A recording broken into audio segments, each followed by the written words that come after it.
Muito boa tarde, pessoal. Tudo bem? Como vocês estão? Estava na área para falar um pouquinho sobre criptomoedas neste final de semana, sábado de carnaval, 17 horas 25 minutos. Nosso vídeo sai um pouco mais cedo do que geralmente é. Geralmente é largo, eu vejo no domingo de manhã. Mas desta vez estamos fazendo nosso vídeo no sábado e vamos apresentá-lo para vocês logo em seguida, porque muitas pessoas sim estão bastante nervosas, estão bastante tensas com a questão das criptomoedas, se vão continuar caindo, onde é que estão os próximos suportes, onde é que seriam os pontos ideais de algum tipo de stop. Tem gente que está presa com 20, 30, 40% de queda, o que fazer nesse cenário. Vou falar um pouquinho sobre isso nesse momento imediatamente, porque eu acho que é algo bastante importante.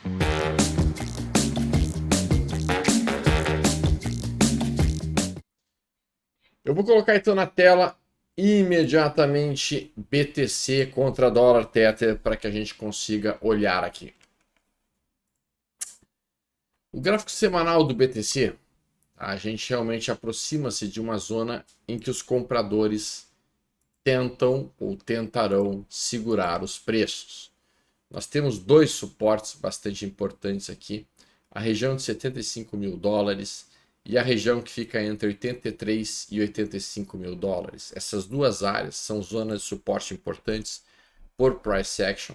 Aqui a gente percebe basicamente um desequilíbrio do mercado e dentro deste desequilíbrio do mercado, esta região que está em branco recebe o nome de Fair Value Gap, que é uma área que fica entre esta máxima e esta mínima e que funciona como suportes em eventuais movimentos de recuo. A gente tinha esta região de suporte formando um retângulo bem claro e bastante objetivo, com um topo formado em 106 mil, testado novamente em 106 mil, poderíamos até dizer que é um topo duplo, mais ou menos como o que foi formado aqui, nessa situação, em que a gente faz um topo duplo, a gente perde esse suporte e depois a gente volta para dentro da congestão. BTC, então, perdeu esta zona de suporte. No meu entendimento, o sinal que foi dado na sexta-feira foi um sinal de rejeição da perda do suporte e uma tentativa eventual de retornar para a zona de congestão. O fato é que BTC passou vários e vários dias aqui em distribuição, tocando essa zona de suporte sem conseguir efetivamente subir. Isso demonstra que a pressão de venda vinha batendo no BTC e não deixava sequer os compradores simularem algum movimento de alta. E até que finalmente eles quebram o suporte e aceleram. A gente comentou sobre isso no último vídeo, no vídeo do final de semana passado, quando não tinha acontecido ainda a perda desse suporte, de que eu não estava gostando muito dessa disposição aqui. Eu até vejo outras criptos em cima de suportes do semanal muito importantes.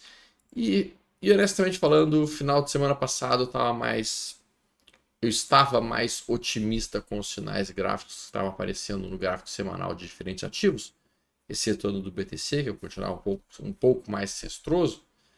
E o fato é que tudo realmente recuou de maneira bastante importante, perdendo a zona de suporte, acelerando para a queda.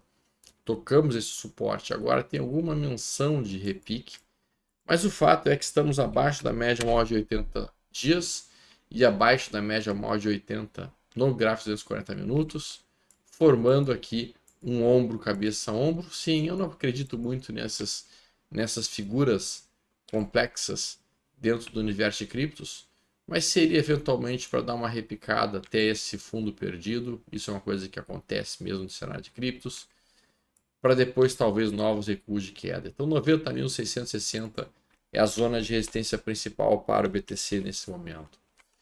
Em relação ao Ethereum, que está sim em cima de um suporte muito importante, a gente tinha visto esse topo anterior, esse topo, esse topo, esse fundo, esse fundo. Essa região ainda não foi perdida de fato. Nós estamos sobrevendidos e o sinal que tinha sido dado, inclusive, na semana passada, que era essa ruptura, cara, ele era um sinal francamente altista. Ele era um sinal que tinha uma boa probabilidade de retornarmos para a alta. Mas definitivamente não foi isso que a gente fez. A gente acionou o sinal de entrada e logo depois o mercado deu uma pesada violenta.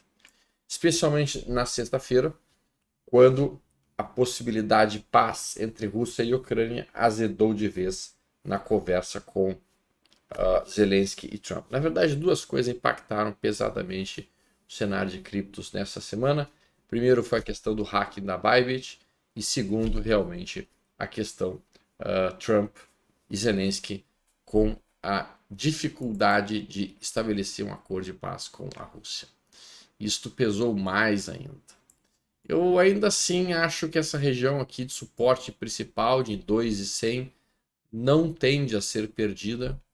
Acho que nós vamos respeitar essa região e possivelmente, que nem a gente fez aqui, ó. Vejo que a gente fez uma longa sombra inferior aqui. Depois disso a gente faz o recuo, faz um duplo fundo e somente depois que a gente consegue ir. Então eu diria que este movimento aqui, com este recuo, é praticamente um irmão deste daqui, para eventualmente depois nós fazermos isto. É óbvio que a gente não pode literalmente operar em cima de achismos, a gente tem que operar em cima de algum nível de stop. E neste momento meu stop encontra-se abaixo de 1912, que é o envelope de segurança do Joe Ross colocado no gráfico semanal de Ethereum. Solana. Deixa eu mostrar um erro que eu cometi essa semana. Eu havia trocado as minhas posições de Solana por Ethereum. Foi um erro meu, sim. No domingo passado eu troquei minhas posições. Eu estava com Solana. Eu entendi que Solana estava perdendo uma zona de suporte. E, portanto, no meu entendimento, ela iria afundar mais em relação ao Ethereum. E eu troquei Solana por Ethereum. O que eu vejo agora é que foi literalmente um erro operacional meu, porque Solana e Ethereum respeitaram esta região de suporte e aparentemente Solana deve voltar a subir, enquanto que o Ethereum segue um pouco mais frágil. Às vezes a gente faz algumas burrices e esta minha foi uma desagradável para a minha troca de Solana por Ethereum. Solana no dólar continua frágil ainda, mas tocando sim uma média móvel de 80 semanas e um fundo anterior. A gente consegue ver esse fundo anterior aqui, não precisa ter muitos olhos treinados para análise técnica. Que a gente veria que quando o mercado tocou aqui a região de 128, voltou a subir, 128, voltou a subir, 128, voltou a subir, 128, voltou a subir. E a gente tocou aqui há pouco, 128, nessa semana. Nosso estocástico lento bastante sobrevendido, indicando sim a possibilidade de um possível fundo de Solana. Mas ainda não fizemos sinalização de fundo, não fizemos um pivô de alta, não temos no time frame menor nenhum indicativo de que esta tendência de baixa aqui mudou. Seguimos ainda numa estrutura de topos e fundos descendentes que caracteriza um momento de recuo do mercado.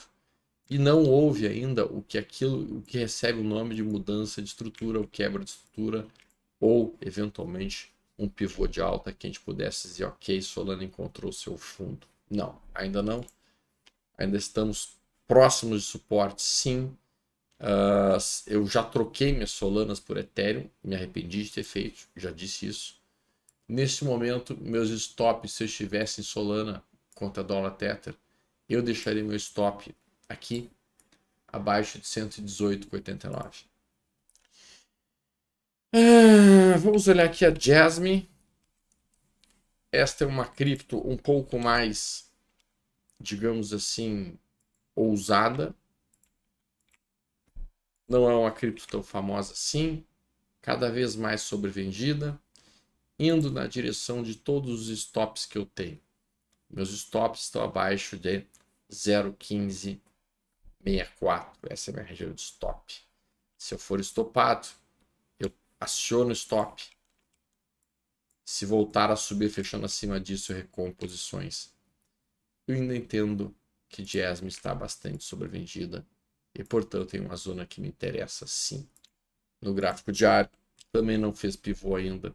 Também não fez nenhum tipo de sinalização de reversão de tendência. E eu só poderia olhar para ela com olhos mais compradores se a gente romper esse 21,27, o que está bem longe de acontecer, aparentemente. NIR.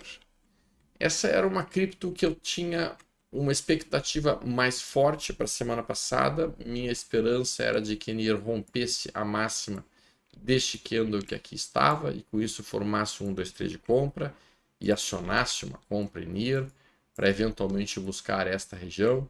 De fato, não foi o que aconteceu. NIR não conseguiu acionar a compra na ruptura de 3,66, então não deu nada para ser feito aqui. Só que nós seguimos ainda na zona de suporte. A zona de suporte mostrou valentia em segurar os preços de fato. E essa semana começa desta forma que aqui está. Então eu sigo com a perspectiva de que se romper 3,67, eu vou ser comprador de NIR, vou colocar meu stop abaixo de 2,38 e vou largar meu alvo em 7,10, já que eu estou sim em uma zona de suporte, com o estocástico dentro sobrevendido, essa região que marcou suporte aqui, marcou suporte aqui. E sim, quando a gente pensa em zonas de suporte, quando a gente pensa em um cenário desses, às vezes o mercado não faz fundo na semana exatamente seguinte ao ponto que a gente está observando, ou até mesmo nas 2 semanas seguintes. Isso é uma questão de horizonte de tempo.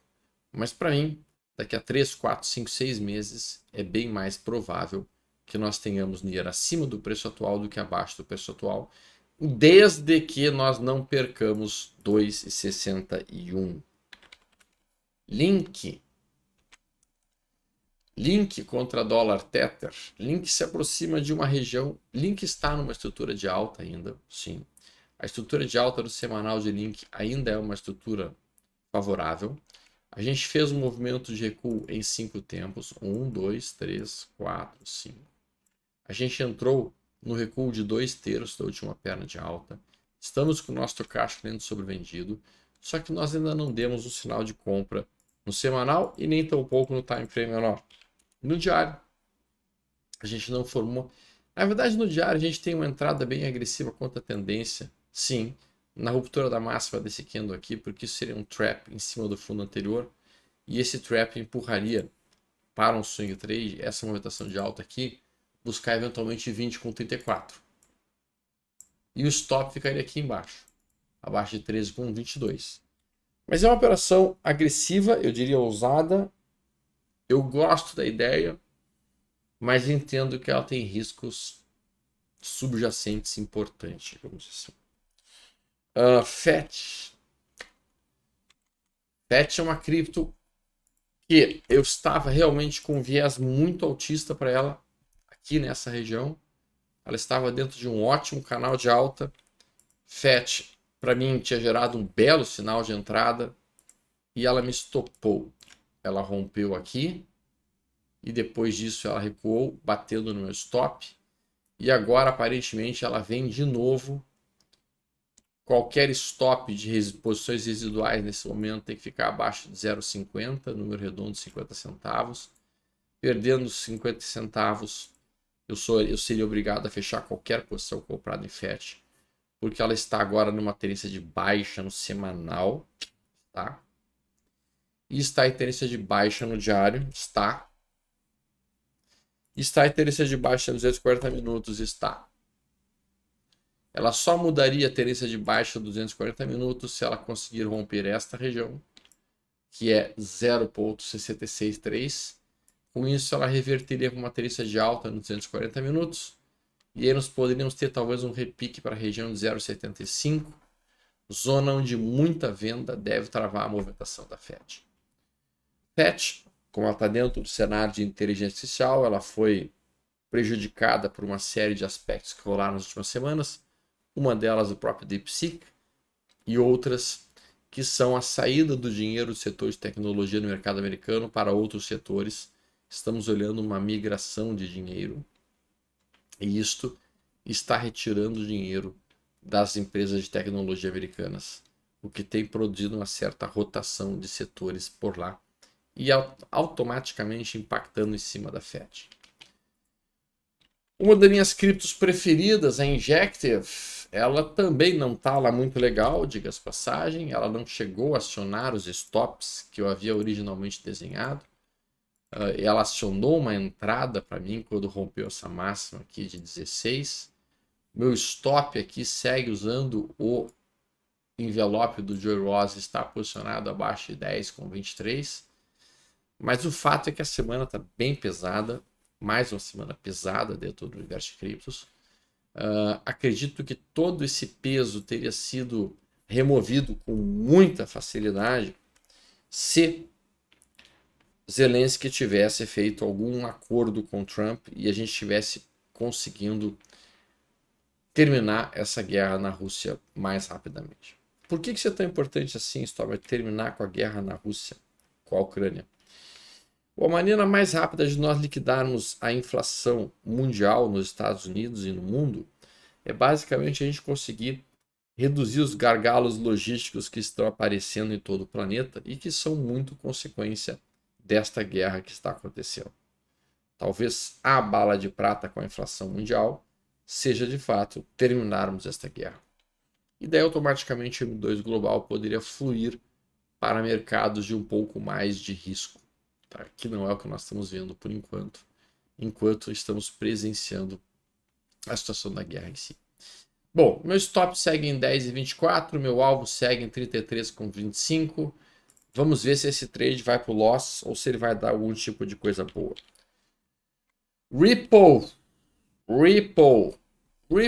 essa semana foi impactada negativamente com a possibilidade de uma ETF de Ripple sendo realizada. Se tem coisa que eu não gosto, ETFs em cima das criptomoedas. Geralmente por quê? Porque quando uma ETF começa a trabalhar uma criptomoeda específica, o que acaba acontecendo na maior parte das vezes é que eles precisam acumular esse ativo, essa criptomoeda, e para eles acumularem, eles deixam o papel lateralizado por muito tempo. Enquanto isso, eles vão acumulando e o varejo vai vendendo para eles, eles vão acumulando e o varejo vai vendendo para eles, vão acumulando e só soltam o papel depois de 3, 4 meses depois de ter acumulado tudo. Foi o que a gente viu com o Ethereum quando abriu a ETF delas, foi o que a gente viu com o próprio BTC quando abriu os ETFs delas. Quando as criptos abrem ETFs, a gente pode esperar congestões. E, portanto, para a própria Ripple em si, eu vejo agora um cenário congestionado por um bom tempo, eventualmente um repique até a região de resistência em 2,80 será meu ponto principal, meu ponto de saída para entregar minhas Ripples e esperar de fato por um novo recuo. Eu posso até ficar operando esse retângulo por algum tempo junto com os institucionais. Estocástico lento bem sobrevendido, geralmente marca fundo, como a gente está olhando, marcou o fundo aqui, pode estar marcando outro fundo aqui, um repiquezinho para essa região, batendo em 2,70, tchau para minhas Ripple.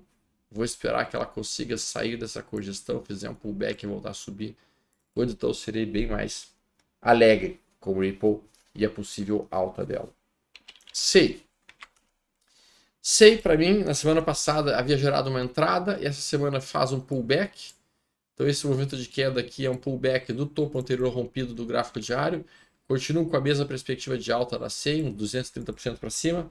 No gráfico diário, isso aqui é um movimento que eu entendo como um pullback do topo anterior rompido. Ao romper essa máxima aqui, eu esperaria mais uma perna de alta em SEI nessa semana, com um objetivo na região de 0,3342. É uma das criptos que eu continuo olhando que respondeu bem ao período de queda do mercado. As quedas da SEI foram bem contidas, não foram quedas muito grandes, foram quedas com candles estreitos, bastante estreitos. E, portanto, demonstrando uma pressão compradora mais importante em SEI. Mantra. A gente falando muito sobre Mantra, porque ela é uma das poucas criptos que segue com todas as tendências para cima. Tendência do gráfico semanal em alta, mas está bastante sobrecomprado, possibilidade de um recuo. Gráfico diário, tendência de alta, com médias móveis todas para cima. Acho que já fez um recuo no diário, mas acho que tem espaço para recuar ainda mais. Aproximar-se da região de 6,30, 6,40 seria perfeito com a entrada. Formou aqui um 2T de compra. Não teve forças para romper a máxima do Candle 3 para acionar a compra, mostrando uma certa fraqueza, portanto. O 240 minutos, ela fez uma coisa que eu achei feio, desnecessário. Ela fecha abaixo da média móvel de 80. Não teve forças para repicar. Repicou timidamente. Não conseguiu fechar acima das médias que estavam como resistência. Voltou a cair. Aí faz um novo recuo. Não perde o fundo, lado positivo. Lado negativo é que volta a subir e sente as médias novamente como resistência. Ou seja, ela está lateralizando. Poderíamos até dizer que é um triângulo simétrico, um triângulo em si, em que a gente consegue unir topos e fundos.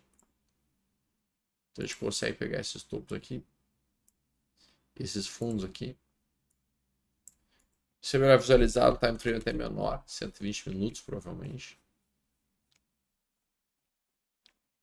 A gente consegue ver o triângulo de uma maneira mais eficiente.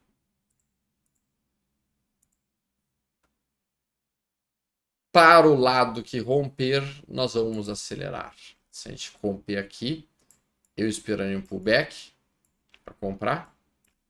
Se nós perdermos aqui, eu esperaria um pullback para vender. Então, o mantra mostra alguns sinais de fraqueza na sua armadura, alguns craques rachados na sua armadura. Meus amigos, por enquanto o universo de criptos mostra uma face ainda um tanto quanto desagradável.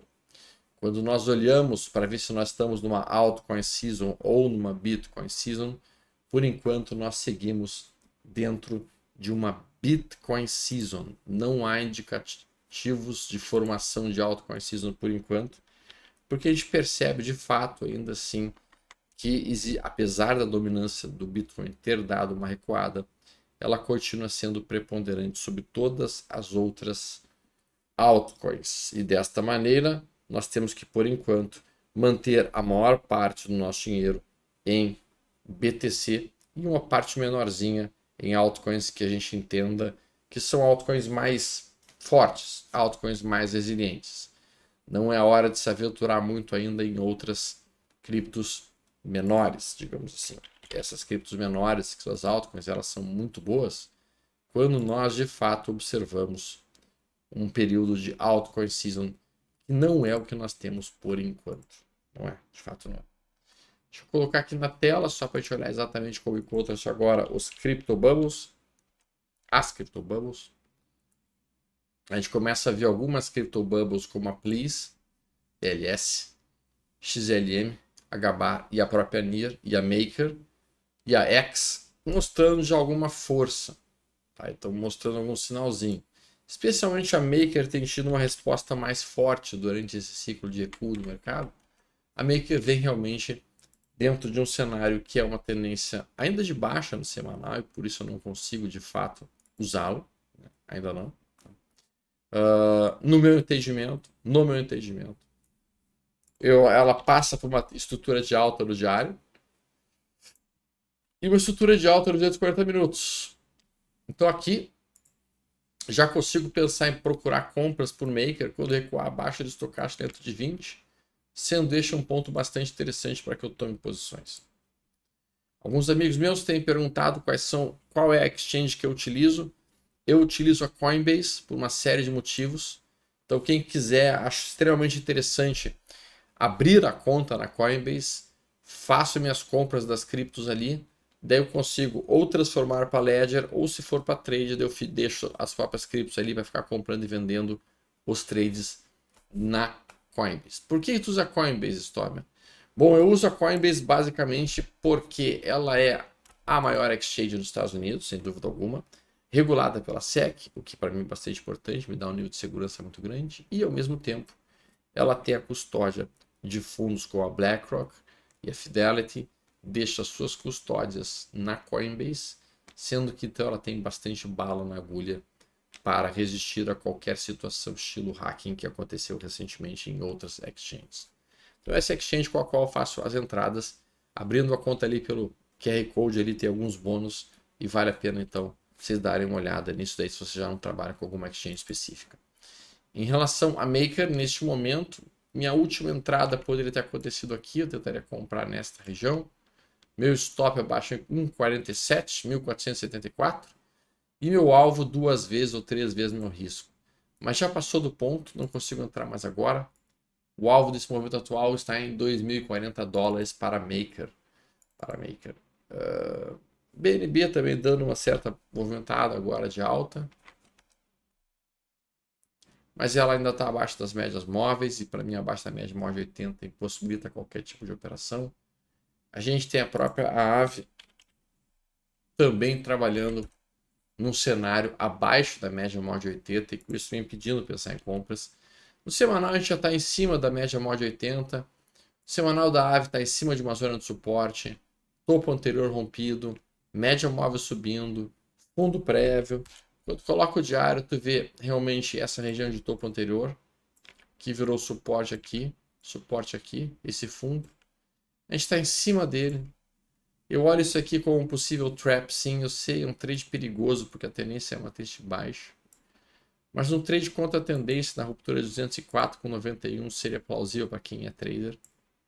E aí poder colocar um stop, meu stop abaixo de 168, meu alvo mínimo 260, que é a média móvel de 80, um repique até essa região, já seria um trade que me atrairia na AVE neste momento.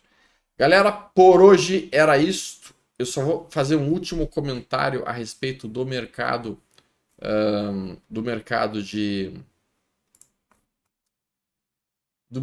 americano, já que ele está intimamente relacionado ao universo de criptos. Então vamos colocar aqui na tela o mercado americano, só para que a gente possa ver aqui o que está acontecendo com o S&P, especialmente com o QQQ. O QQQ eu não gostei nem um pouquinho do movimento que ele fez. Infelizmente, o QQQ faz um movimento bem ruim. O QQQ sai da sua estrutura de alta, e isso, para nós, do universo de criptos, é ruim, sim. Vou botar aqui.